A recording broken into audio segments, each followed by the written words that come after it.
পশ্চিম দিকে থুতু ফেললে কিয়ামতের দিন কপ থুতু মাথা মুখে নিয়ে উত্থিত হতে হবে, এ হাদিসটি কি সহিহ? পশ্চিম দিকে থুতু ফেলার বিষয়ে আপনি যেটি জানতে চেয়েছেন সে বিষয়টি বিশুদ্ধ হাদিস দ্বারা প্রমাণিত। অর্থাৎ পশ্চিম দিকে থুতু, কপ ইত্যাদি, শ্লেষা ইত্যাদি নিক্ষেপ করা হাদিসে নিষিদ্ধ।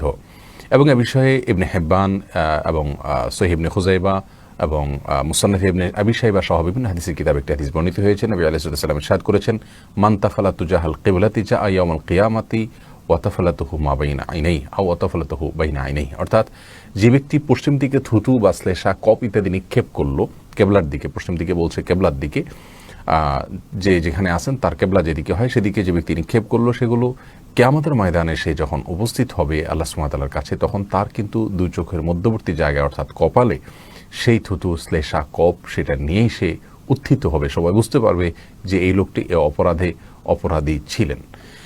তো এই হাদিস থেকে পরিষ্কারভাবে আমরা বুঝলাম পশ্চিম দিকে ইচ্ছাকৃতভাবে থুতু, শ্লেষা, কপ ইত্যাদি নিক্ষেপ করা উচিত নয়। আমরা অজান্তে এতদিন যারা ফেলেছি তার জন্য তওবা করবো, ইস্তেগফার করবো, সামনে থেকে সাবধান হবো। কখনো ভুলে ফেললে সঙ্গে সঙ্গে আমরা আল্লাহ সুবহানাহু ওয়া তাআলার কাছে ইস্তেগফার করবো, ক্ষমা প্রার্থনা করবো এবং পরবর্তী সময়ের জন্য সাবধান হয়ে যাবো ইনশাআল্লাহ বিইذনিল্লাহ।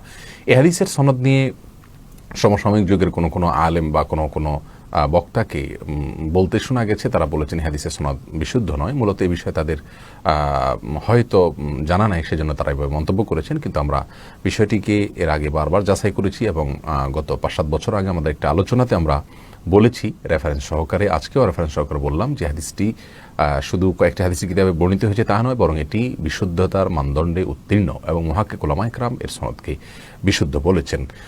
শেখ আলবানী রাহিমাহুল্লাহ সহ অনেক মুহাদ্দিসগণ, সমকালীন সময়ের অনেক মুহাদ্দিসগণ সহিহ বলেছেন। যার কারণে এই সম্পর্কিত হাদিসকে গায়রে সহিহ মনে করা এটা ভুল।